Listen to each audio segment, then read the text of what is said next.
আমি আগেও বলছি আপনারা কিন্তু এইভাবে সুন্দর করে নোট করা আপনারা পাবেন না। বাংলা ব্যাকরণের মধ্যে একটা খুবই ইম্পর্ট্যান্ট টপিক হচ্ছে কারক। তো আপনি যে কোনো গ্রেডের একটা চাকরি বলেন, বিশেষ করে 11 থেকে 20তম গ্রেডের প্রিলি পাসের জন্য আপনাকে কিন্তু কারক থেকে প্রায় এসে থাকে। তো আপনাকে কারকেরগুলা ভুল করা যাবে না। একটা সময় আমি নিজেই ভুল করতাম। তো ভুল করার পর যেটা করছি সেটা হচ্ছে আমি এভাবে যেই জিনিসগুলো ভুল করছি, যেগুলো বারবার বারবার আসে কারক থেকে, আমি সেগুলো এভাবে সুন্দর করে নোট করে ফেলছি এবং ওগুলো বারবার বারবার কনফিউশন আলাগুলো পড়ছি। তো আপনাদের এখান থেকে আজকে আমরা আলোচনা করব। তো প্রথমত দেখুন, আমি কারক থেকে আলোচনা করছি অধিকরণ কারক। সাধারণত আমরা জানি স্থান, সময়, বিষয় বা দক্ষতা, পারদর্শিতা, ক্ষমতা, গুণ ইত্যাদি থেকে এগুলো হচ্ছে অধিকরণ কারক। যেমন তিলে তৈল আছে, সেটা হচ্ছে অধিকরণের সপ্তমী।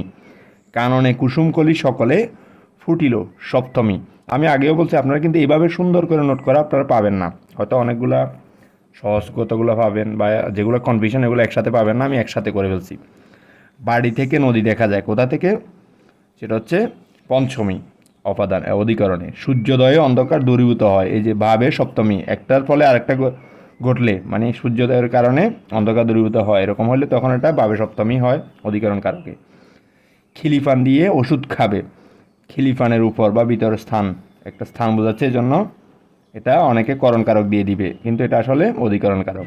ছাদে বৃষ্টি পড়ে, কোথায় বৃষ্টি পড়ে? ছাদে, এটা অধিকরণ কারক। কান্নায় শোক কমে, ওই যে একটার কারণে আরেকটা যদি কমে তাহলে এটা হচ্ছে অধিকরণ কারক। ধর্মে তোমার মতি হোক, কিসে? ধর্মে, তাহলে এটা হচ্ছে অধিকরণ কারক। কোথায়? চাঁদ থেকে ছাদ দেখা যায়, তাহলে কোথা থেকে দেখা যায়? সেটা হচ্ছে অধিকরণ কারক।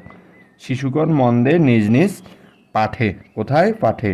আয়ু যেন পদ্ম পাতায় নীর, এটা কিন্তু অনেক জায়গায় এসেছে, তো এটা হচ্ছে অধিকরণ কারক। শিশুগণ দে মন নিজ নিজ পাঠে, সেটা হচ্ছে অধিকরণ কারক।